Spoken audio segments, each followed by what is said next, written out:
નમસ્કાર, આપ જોઈ રહ્યા છો ન્યૂ ભારત ન્યૂઝ અને હું છું ધ્રુવી। રાજકોટમાં BMW કાર અકસ્માત મામલે મૃતકના પરિવારે પોલીસ પર કર્યા ગંભીર આક્ષેપ। નબીરા આત્મન પટેલને એક જ દિવસમાં જામીન મળી જતા પરિવારજનો રોષે ભરાયા છે। BMW કાર ચલાવતા નબીરાએ ફૂટબોલની જેમ અભિષેક નાથાણીને ઉડાડ્યો હતો। સમગ્ર ઘટનાના ચોંકાવનારા સીસીટીવી સામે આવ્યા હતા। પોલીસે આરોપીને બચાવવા હળવી કલમો લગાવ્યા હોવાનો પરિવારજનોએ આક્ષેપ કર્યો છે। BNS 105ની કલમ લગાવવા પરિવારજનો કોર્ટમાં અરજી કરશે। નબીરાને મોઢે બાંધીને પોલીસે બતાવતા પોલીસ પર પણ પરિવારજનોએ ગંભીર આક્ષેપ કર્યા છે। FIRમાં પણ પોલીસે આરોપીના નામનો ઉલ્લેખ નથી કર્યો। પોલીસ દ્વારા આરોપીને બચાવવા પૂરતો પ્રયાસ કરાઈ રહ્યા હોવાનો પરિવારજનોનો આક્ષેપ છે। આમાં કહેવાનું એક જ છે કે FIRમાં કેમ એનું નામ જ નથી કોઈ વસ્તુ। પહેલા તો એ જ કાયદો એમ કહે છે કે FIRમાં નામ કેમ નથી, આરોપીનું નામ તો હોવું જોઈએ ને। અમને FIR આપી એમાં નામ જ નથી, અમારી બધી ડિટેલ છે। એસપી સાહેબને નમ્ર વિનંતી છે કે આના એક પર એક્શન લેવામાં આવે તાત્કાલિક હતી। આ વસ્તુ એના પરિવાર જોડે જો થયું હોય તો આ વસ્તુ તો કેમ લે એક્શન તરત જ। અને આ નમ્ર વિનંતી છે કે કાયદો આ કાયદેસર એને હાથમાં લઈને જ બધું કર્યું છે, કાયદેસર બધું, અને સેટિંગ પૂરેપૂરું આમાં થયું છે ઠેક લગન। કારણ કે FIRમાં નામ નથી, કોઈ વસ્તુ નથી, બરોબર। અને કાળા કાચ લઈને ગાડી જાય છે તો એને રોકે છે બધાય ત્યારે, અને આ તો કાયદેસર એને જીવ જ લઈ લીધો છે, બરોબર। તો એને પર કેમ એક્શન નથી લેતા સરકાર? 5 કલમ ઉમેરવી જોઈએ માનવવધની, તો ઉમેરી જ નથી કોઈ વસ્તુ આમાં।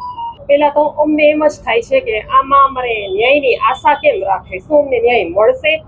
કારણ કે અમે જે અમારી પાસે FIR ને અમે જોયું એમાં અમારા છોકરાનું નામ, સરનામું, અમારા ધંધાનું બધી ડિટેલ છે, પણ આમાં જે આરોપી છે એનું ક્યાંય નામ નથી, એના સરનામું, એના પેરેન્ટ્સનું, એમાં કોઈ એની ડિટેલ દર્શાવી જ નથી।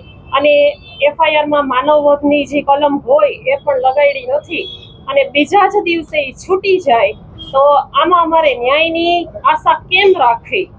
અમને ન્યાય મળશે? અમારે કોની પાસે ન્યાય માટે જવાનું?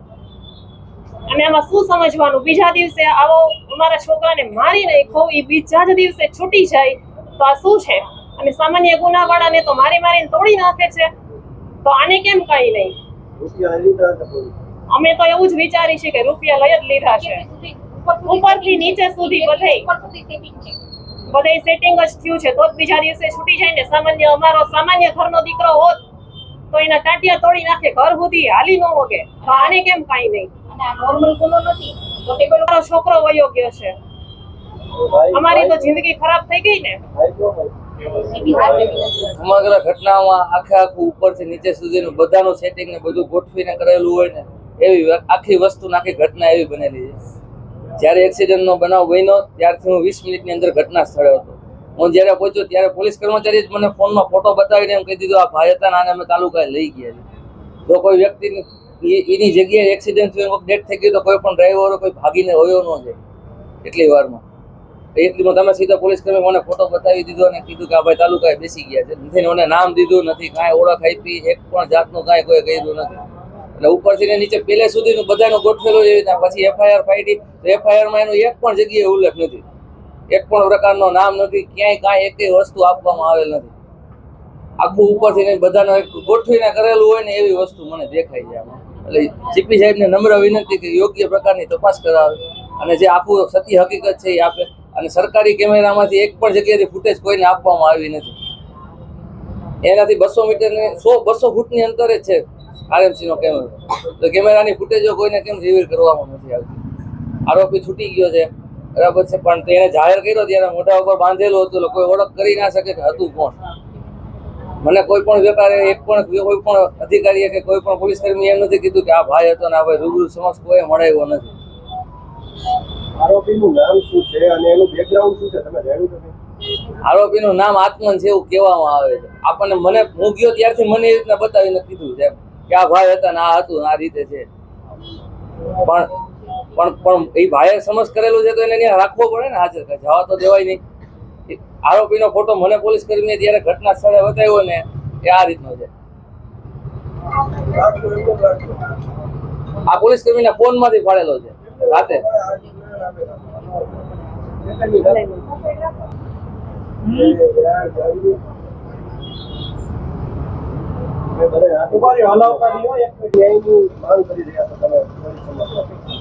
ન્યાયની માંગમાં એટલું જ છે કે જે યોગ્ય સાચી સચોટ અને જે સત્ય હકીકત હોય એ સામે આવે.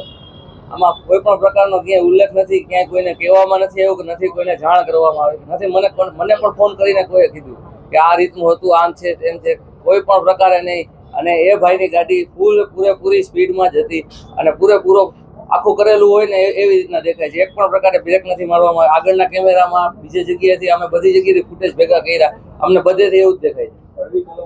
અને કલમો એકદમ હળવી લગાડી છે, કારણ કે અમે શોકમાં હતા.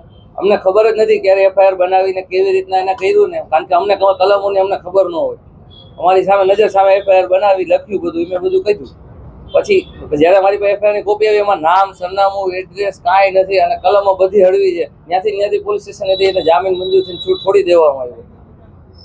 આટલું સરળ ન્યાય ન હોય તો કાલ સવારે હું પણ જાઉં, ગમે તે જાતા હોય, ગમે એને એક્સિડન્ટ થાય, મારી નાખે, મરી જાય, તો માનવ વધના ગુનાનું શું કરવાનું? માણસની કિંમત નથી? મોઢે રૂમાલ બાંધીને બતાવી દે છે, તો મને કેમ ખબર પડે કે આ વ્યક્તિ હતો નહોતો? આપને કોઈને કહીને મીડિયા સમક્ષ કોઈને આપવામાં નથી. ઉપરથી પહેલે તો હું તમને ચોખ્ખું જ કહું છું, પહેલા 15 મિનિટની અંદર તમે આરોપીને પોલીસ સ્ટેશને મોકલી દો, કેવી રીતે સમજવામાં આવે? અને આપણે એક્સિડન્ટ થયો હોય તો 10 જણા પકડીને રાખે, ભાઈ ભાગવો ન જોઈએ. અયોગ્ય વાત છે ને, બધાને ખબર પડે છે. એટલે જે સાચું સચોટ અને જે હકીકતમાં છે એ બહાર આવે અને 105ની માનવવધની કલમ આવે એ લગાડવામાં આવે. હલકી કલમો લગાડીને એમને ખબર આમાંથી છૂટી જાય એવી કલમો લગાડેલી છે. આ કઈ નાનો ગુનો નથી. અમે 20 વર્ષનો ભાઈ ખોયો છે મેં. એ તો જેનો ગયો હોય એને એની ખબર હોય. આમાં યોગ્ય ન્યાય અપાવે તમામ અધિકારીઓ અને બધા સાચી રીતે અને સરળ સત્ય હકીકતમાં બહાર લઈ આવે.